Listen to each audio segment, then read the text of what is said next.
Hi, welcome to the channel. It's Ordinary Russian. My name is Ksenia, and I am an ordinary Russian living far away from Moscow. And on this channel, I will talk about the real life of real Russians. Why do I think it's important? Well, there are a lot of myths and legends about Russia, and there are a lot of stereotypes at the same time. Some of them are true, some of them aren't, some of them closer to reality, some of them very far from reality. And of course, there is this opinion, I guess, or statement made by some media outlets, for example, that Russians in rural regions far away from Moscow have a terrible life. They live miserably, they don't have internet, water, electricity, just scrapping by, And live as a person who lives in a rural region, I found it hilarious, and I thought, why not actually tell people the truth? Before we begin, I have to give a disclaimer. English is not my native language, so because of that, I will make a lot of mistakes, sometimes in pronunciation of words, sometimes grammar mistakes. Please don't hold it against me. And now, Russia is this very big country with multiple time zones, different climate, with different ethnic groups living in this country, and of course, being this big, it might attract some attention for whatever reason. And it's like this very big enigma, I guess.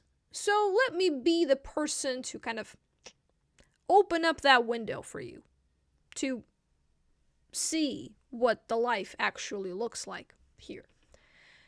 And in this video, I decided to talk about general themes and why people are leaving the villages in Russia. So to make this video, I asked ChatGPT to tell me the reasons why people are leaving, and here's what I got.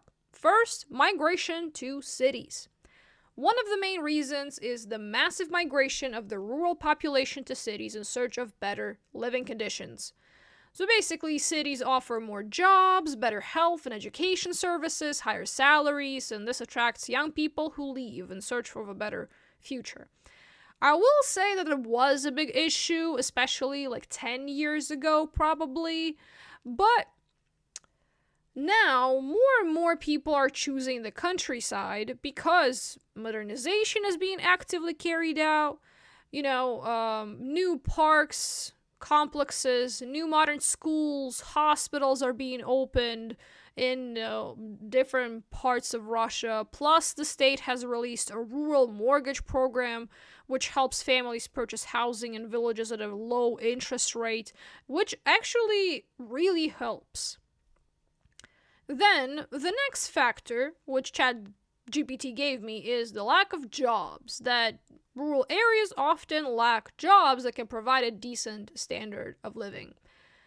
And that also was a big problem, I think, for decades now, but things change. And the reason why, there was this lack of jobs is because the collapse of Soviet Union caused many companies to close and agriculture to be less profitable. A lot of things were imported into the country.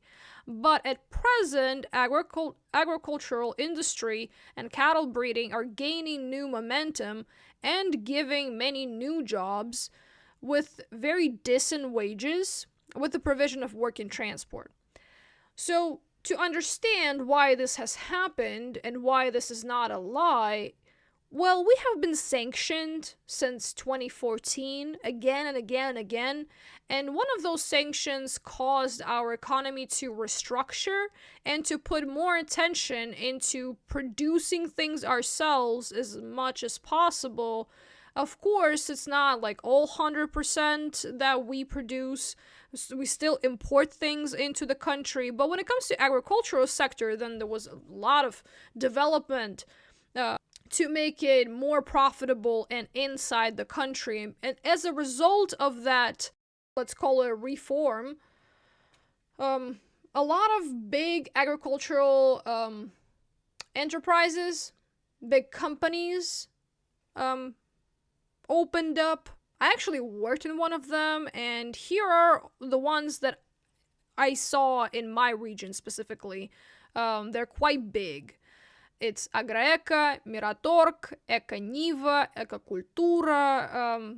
They specialize in different things. It's mostly dairy, it's meat of different kinds. I think Ecacultura is actually more about vegetables and fruits, whereas Agraeca, Miratorc, and Ecaniva, they mostly focus on working with livestock and what comes from that. So the good thing about those companies is that, like I said, they provide a working transport. That doesn't mean that they give you a car, even though it depends on what you do in the company. But in different villages, those buses that belong to the company, they will go from village to village, picking up the workers in the morning. Then they go to the working site, and then after the end of the shift, they will drive all of those workers back home to their respective villages. So people living in those places don't really need to purchase their own cars to have a job. However, I will say that if you want to be an architect, for example, then yeah, or an actress, sure, you have to move out. But builders, engineers, farmers, drivers, mechanics, teachers, yeah, you have an opportunity to have a job in the village, which will provide you a decent wage. So there is no problem in that. For example, in my village where my grandmother lives, I live in the city, but my grandmother lives in the village, and there we have a small production of pillows, which is very unexpected. But yeah, we have a small production, which is quite a big building. So even though the population of that village is only 2,000 people, but apparently our village was attractive enough to, start the production there. The next factor that ChatGPT gave me is old infrastructure. So many villages lack modern amenities. There are no good roads, shops, internet, sometimes even water supply and sewerage. And because of that, life becomes more difficult, less attractive for young people. This, of course, reflects reality, but not 100%. Because, like I said, Russia is a very, very big country with different climate conditions. So, what works for my region on the European part of Russia will not work for regions of Siberia, because they have different temperatures and different seasons of the year. So what works for us doesn't work for them. The same way that building infrastructure there requires using different technologies and materials because of the climate conditions that they live in. So for them, it might be more expensive than for us. Also, when it comes to development, I will have to say, though, that any government in the world probably, when they think about what place to pour money into and start building things and, renovating things, they look at the amount of people living there and the tendencies of people staying or leaving constantly. So is there a reason to put money there, Some villages were built in times of the Soviet Union and were linked to specific places of work. And then after the collapse of the Soviet Union, those places of work were closed, and the main source of income for the people living in those villages stopped. It ended, and because of that, people had to move, and without restoring that source of income, without restoring that company that was there, quote unquote, people simply will not move because of the lack of jobs. So you need to think about that. So regions develop differently depending on where they are. So please keep that in mind. So if we're talking about our village, then it is located in the western, I would say southwestern part of the country, with fertile soil, which is like black earth soil, the most fertile soil in the world. So of course we are an agricultural region simply because of that. So more and more have been invested in the development of our village in recent years. There is gas on every street, in almost every home, water supply, the same thing, buses in several directions, shops of different kind, a museum, a church, a school, internet, of course, multiple providers. We have picking points for online marketplaces, such as, Amazon in the West. We have our own versions here. So it's not that difficult to live in a village nowadays. Again, I'm trying to be specific here that my village is located on a southwestern part of Russia, on the European part. And then, since I got all of these factors from ChatGPT, I decided to ask the same ChatGPT to tell me why people are returning to villages. And here's what I got. First, government support. In recent years, the state has introduced programs to support the rural population. This includes subsidies for housing construction, programs for young professionals, assistance in starting small businesses in rural areas. These measures help people return or move to those villages permanently. This is actually very important. It has been done massively nowadays. Government is very interested in restoring villages so people would move there and live there. It's actually, it's on the list of our government to not let the villages die, and they're trying and they're doing things as much as they can, as much as they could, to improve the situation. The second one, search for a quiet life and natural solitude. With the stress of the city, many people are starting to look for ways to get away from the noise and dense development. Living in the countryside provides an opportunity to enjoy the quiet, nature, and clean air. And of course, this is very attractive for those people who are tired of city life and want more contact with nature. Sometimes it's just simply people that are tired of noise and constant traffic and bad air. So for them, it's more of a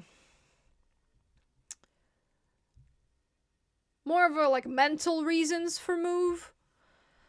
So as a rule, for example, villages in my region and also I think in European part of Russia are located near the water. It might be rivers, lakes, ponds, you name it, which makes it possible to relax both in summer and in winter. There are a lot of activities that you can do near water or in the water.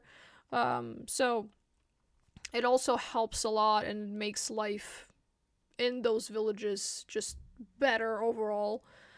The next factor is remote work and business opportunities. With the development of technology and internet, many people, especially in large cities, can work remotely now, especially because of the COVID. Like, COVID made this situation so much faster. People had to work remotely, whatever they liked it or not. And of course, after the quarantine, a lot of people just decided not to go back to the lifestyle of going to the office, and they're specifically searching for a remote job. So this allows a lot of people to move to the countryside without losing income. Rural life becomes attractive to freelancers, entrepreneurs, and other professionals whose work is not tied to a specific place. So it might be IT specialists of different kind, tutors, because tutors nowadays mostly work remotely. The only thing that you need is good internet connection and computer, basically. That's it. That's enough for you to have a job. Not only that, but a lot of internet influencers, bloggers from YouTube, TikTok, you name it, they now purchasing those old houses and renovating them. So they're actually trying to renovate them and not simply demolish them and build anew. It's, I don't know, maybe it's like a challenge, but they actually do that specifically to use those homes as a dacha, which we will talk later. The next factor which makes people move to countryside is declining property prices in villages.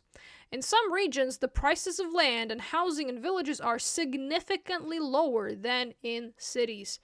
Thus, this allows people, especially young families, to buy a house with a plot of land and create their own cozy corner, for less money than in metropolitan areas. For some people which are not tied to a specific place, if there is a question of what to purchase, an apartment in a new apartment buildings which only has one bedroom, or a whole house in a village, well, the choice is obvious. The next factor is the development of rural tourism and agribusiness. In recent years, agritourism farms and eco-settlements have been developing. People see this as an opportunity not only to improve the quality of life, but also to earn money. So some people are purchasing plots of land, they are building their homes there, but also they use this plot of land to have camping sites there and rent them out for people. So it actually makes them earn money. For example, as well as that, farms can produce environmentally friendly products which are in demand both in cities and in international markets, but I will say inter-regional markets.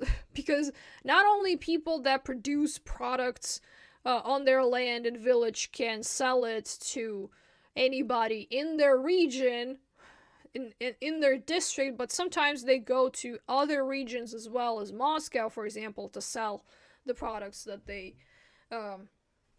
gathered from their garden, for example.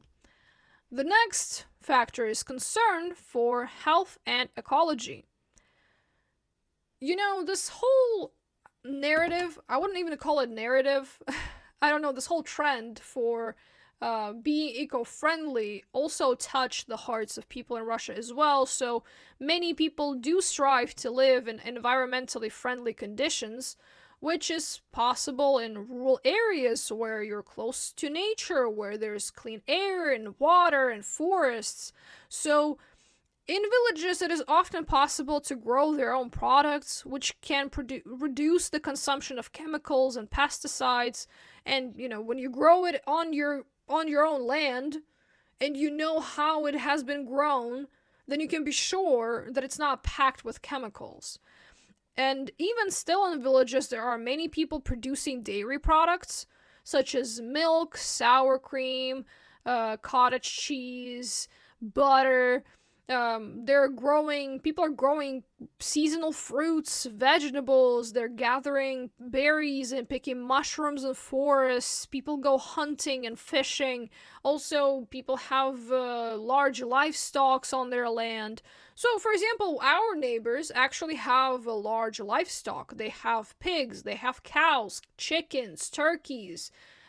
They have a lot. And not only that, but they also have very large plots of land to grow fruits and vegetables as well. This is their source of income. This is what they live off of. So, and the next trend, and the last one here, is cultural and historical motives. Some people return to their native villages to restore family traditions, rebuild homes, reconnect with the history of their family or region. And that is especially relevant because people inherit a lot of those houses and those villages, which some of them didn't come to for a while, but then they come and then they have all of those nostalgic memories of their childhood being spent there. So, and because of that, they are kind of not in the mood to sell them. So they're trying to restore them. They use them as dacha or summer cottage, if that makes you understand what dacha means. And because of that, many people use those plots of land and villages for the purpose of building summer cottages, or dachas, like I said, where you can spend weekends, holidays, grow flowers, vegetables, fruits for your use and your consumption only. So, for example, in our villages, some houses and plots of land were bought by residents of the Moscow region, despite the distance of 500 kilometers. So, we actually have a fast train coming from Moscow to the city that I live in, the capital of my region, which is only 6 hours. So, it's not that much of a problem for people living in Moscow to actually have houses here. It's much cheaper, and they don't have to spend so much money on purchasing the land itself, but they can spend that money on building what they need or renovating the houses that they purchased, because here it's several times cheaper than in the Moscow region. So, in the end, I will say that life of a village in Russia is different depending on the region where that village is located. It depends on the people that live in that village. It depends on the culture and traditions of that people, be it a specific ethnic group or be it Russians themselves. Even though, we have so many different ethnicities living in our country, but Russians still are the backbone of the whole country. Russia consists, 75 to 80% of ethnic Russians. So I will say, though, that I don't see that people in villages are struggling. I can't talk for every single village there are. I can't talk for regions which are far away from me, which I have never visited. So I'm not just going to generalize here and say that everything is good and everything is awesome and everybody's rich and, wealthy. No, it's not like that. However, I do not see the tendencies for villages in Russia to die out and to become empty and abandoned. But there are still abandoned houses. There are different problems which people can meet in villages in Russia, and I have so much to talk about. I have a whole plan and whole list of things to discuss. So if you are interested, please like, subscribe, stay tuned, and I'll see you in the next one. Bye!